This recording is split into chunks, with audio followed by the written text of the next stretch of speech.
안녕하세요. 역사 돋보기입니다. 중국 전쟁사 대표적인 전투를 소개해드리는 중국 전쟁사 시리즈 11부입니다. 이번 영상에서 다룰 전투는 많이 알려진 전투죠. 중국의 명나라가 여진족에게 만주에 대한 지배권을 완전히 빼앗겼던 그 전투, 우리 조선군도 함께 투입되었던 전투, 바로 사르후 전투입니다.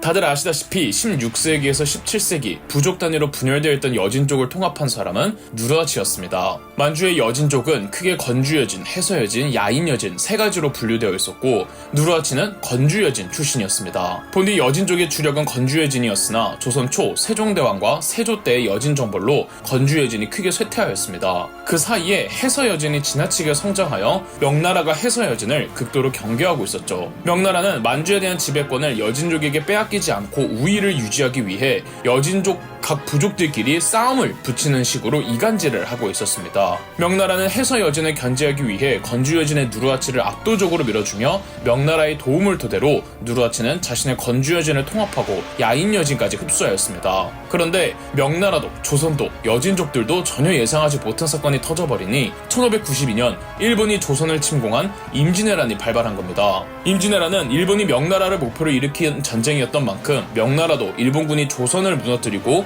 명나라로 들어오기 전에 조선 땅에서 전쟁을 끝낼 목적으로 조선의 지원 요청에 따라 명나라 지원병을 조선으로 파견하기로 합니다. 1593년 조선으로 들어온 명나라 사령관은 요동총병 이여송, 요동부총병 조승훈, 요동경략 송홍창, 즉 요동의 병력이었습니다. 요동의 병력은 여진족을 상대하며 만주 지역을 관리하는 게 주된 업무였습니다. 이런 요동 병력이 조선으로 들어오니 만주에 대한 명나라의 지배력에 빈틈이 생긴 겁니다. 이 틈을 타 누르하치가 불화산 전투를 통해 해서여진을 박살내고 해서여진까지 통합합니다. 명나라가 그간 건주여진을 후원한 건 해서여진의 완전한 토벌이 아니라 해서여진과 건주여진 사이 힘의 균형이었습니다. 그런데 명나라가 임진왜란 때문에 만주에 신경을 못 쓴 사이 힘의 균형이 깨져버렸고 누르하치가 명실상부 만주의 최고 패권자로 거듭나 버리면서 만주의 질서가 완전히 재편된 겁니다. 1616년 여진족의 모든 부족들을 통합한 누르하치는 아예 국가를 선포하고 황제를 칭합니다. 나라 이름은 과거 여진족의 국가 금나라를 그대로 따왔으며 이전의 금나라와 구분하기 위해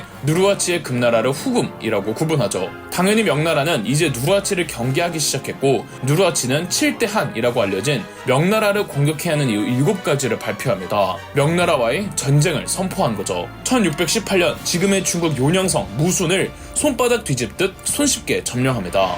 이제 명나라도 더 이상 누르하치를 가만둘 수 없었습니다. 명나라의 요동병력은 해서여진의 잔당 세력과 연합해 대규모 군대를 꾸리고 누르하치를 완전하게 토벌하기 위해 대전쟁을 벌이기로 합니다. 명나라 측 총사령관은 임진왜란 당시 명나라 원군을 이끌었던 요동경략 양호였습니다. 본격적인 전쟁에 앞서 명나라는 조선에 원군을 파병해달라 요청합니다. 이때 조선의 왕은 15대 광해군이었는데 광해군이 멘붕이 빠집니다. 광해군은 언제고 여진족과 싸울 수 있겠거니 감안은 하고 있었습니다. 단 그것이 여진족이 쳐들어오면 조선이 막는 것을 계획했을 뿐 조선이 공격하러 갈 것이라고는 광해군의 시나리오에 없었죠. 조선은 임진왜란이 끝난 지 얼마 안 된 시점 싸워서 이길 수 있다고 장담을 하지 못하고 명나라와 같이 싸운다고 해도 누가 봐도 명나라가 이길 것 같지가 않죠. 최선은 병력을 안 보내주고 중립을 지키는 건데 그럴 수도 없는 상황. 광해군은 시간을 끌면서 모르는 척하려고 했지만 조선의 조정 신하들은 임진왜란 때 조선을 도와준 명나라에게 은혜를 갚아야 한다고, 또 명나라 사령관 양호의 지속적인 압박에 별 수 없이 광해군은 1619년 지원병을 보내기로 합니다. 강홍립 장군을 도원수로, 김경서 장군을 부원수로 삼고 1만 3천 명이 압록강을 건넙니다. 양호는 명나라의 병력이 47만이나 된다고 떠벌렸지만 실제로는 10만 정도로 보고 있습니다. 강홍립의 조선군이 명나라군과 합류했고 강홍립이 가서 보니까 명나라군 진영이 아주 개판인 겁니다. 병사들 군기도 빠져있고 무기 상태도 엉망이고 양호는 병력을 4개로 나누는데 조선군이 편제된 부대는 동로군으로 유정 장군이 지휘하는 부대였습니다. 동로군의 병력이 얼마 안 되자 중국어를 엄청 잘했다고 하는 강홍립이 유정에게 증원 요청을 하라고 합니다. 그런데 유정은 총사령관인 양호와 사이가 안 좋다며 증원 요청해봤자 안 보내준다고 요청도 안 합니다. 명나라의 4개의 부대는 마림이 이끄는 북루군, 두송이 이끄는 서로군, 이어백이 이끄는 남루군, 그리고 조선군이 포함된 유정이 이끄는 동루군으로 구성되어 있었습니다. 북루군은 개원에서, 서로군은 심양에서, 남루군은 요양에서, 동루군은 단동에서 출발해 4개의 부대가 각자의 진군 루트에서 여진족을 토벌하다가 사르후라는 강에서 다 같이 만나 누르하치의 본진인 허투알라로 들이닥치기로 하였습니다. 허투알라는 오늘날 랴오닝성의 푸순시랍니다. 시작부터 불안했던 것이 4부대의 지휘관들 마림, 두송, 이어백, 유정 4사람끼리도 그리고 총사령관인 양호와도 모두가 사이가 좋지 못하고 서로 보이지 않는 신경전이 있었죠. 동서남북 사로군은 부대 간 긴밀한 연락과 협력이 전혀 이루어지지 않고 있었습니다. 명나라의 사로군은 각각 사루를 향해 출발을 하긴 하는데 본진 허투알라에 있던 누르하치라고 가만히 있었겠습니까? 누르하치는 기병대를 이끌고 지형과 길에 대한 탁월한 이해도를 바탕으로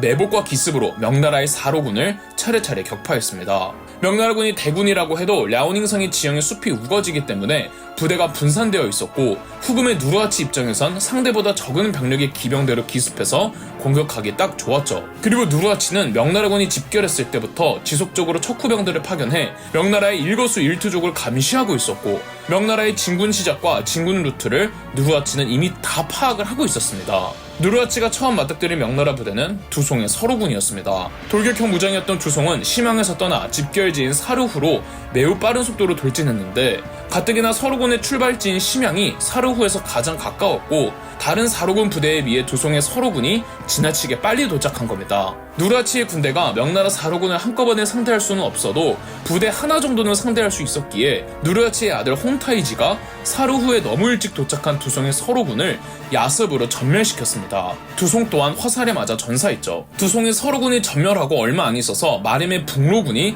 사르후 인근 상간하다에 도착했습니다. 마림의 북루군이 오고 있을 때 서로군이 공격을 받고 있다는 소식을 들었지만 두송과 마림이 사이가 좋지 못해 마림은 굳이 진군 속도를 빨리 해서 도우러 가지 않고 그냥 원래 페이스대로 진군했다고 합니다. 그래도 서로군 전멸 소식을 들었기에 마림의 북루군은 대기병 목책을 강화하고 화기들을 배치하여 견고한 방어기지를 구축해두고 있었습니다. 또 혹시나 후금의 부대가 고지대인 봉우리들을 차지하여 기습해올까봐 주변에 고지대랑 고지대는 전부 명나라군을 배치해두었죠. 마림의 북루군은 누르하치가 직접 나섰습니다. 누르하치는 마림의 예상대로 고지대를 장악한 후 내려오면서 공격할 계획이었으나 고지대에 전부 명나라군이 있던 겁니다. 누르하치가 고민하고 있자 누르하치의 아들 다이샨이 공격만이 유일한 방법이라며 철기병을 이끌고 냅다 돌격했습니다. 물론 피해가 엄청 났습니다.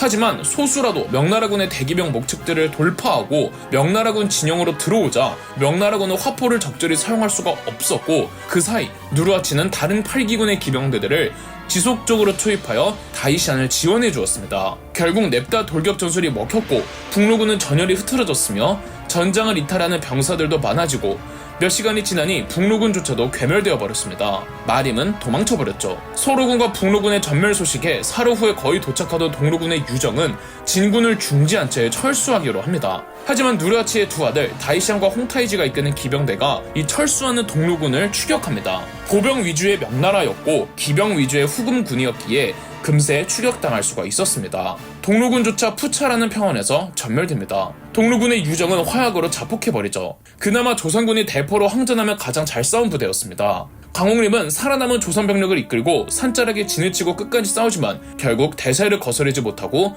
투항했습니다. 동루군이 전멸당하는 사이 남루군은 무사히 도망칠 수 있었죠. 이 전투가 그 유명하디 유명한 사르후 전투입니다. 사르후 전투는 누르하치의 후금이 명나라를 무너뜨린 전투는 아니었습니다. 끝끝내 누르하치와 누르하치의 뒤를 이은 홍타이지는 만리장성을 넘지는 못했거든요. 그러나 사르후 전투의 대승으로 요동에 대한 지배권은 완전히 누르하치의 후금에게 넘어옵니다. 마치 중국 전쟁사 구부에서 다룬 요나라와 여진족과의 전투, 추라점 전투와 비슷한 양상인 거죠. 사르후 전투에서 누르하치 후금의 승리 요인은 지형에 대한 탁월한 이해도 굉장히 중요했지만 사르후 전투는 정보전의 승리였다고 해도 과언이 아닙니다. 누르하치는 척후병을 통한 정보 취득에 엄청난 신경을 쏟아붓고 있었고 명나라의 진군 속도, 방향 모든 것을 알고 있었기에 적절한 시기에 적절한 장소에서 상대방을 각계격파할 수 있었던 거죠. 그리고 명나라 입장에서 이 패전의 요인이야 여러 가지지만 역시 조직적이지 못하고 상호 협력이 안 되는 팀은 개같이 멸망할 수밖에 없다로 이번 영상 끝내겠습니다. 그럼 역사 돋보기였습니다. 저희 역사 돋보기가 멤버십 가입을 시작했습니다. 멤버십 가입을 해주신 분들 덕분에 영상 제작에 큰 도움이 되고 있습니다. 감사합니다. 영상 재미있으셨다면 구독과 좋아요, 알림 설정까지 해주시면 감사드리겠습니다.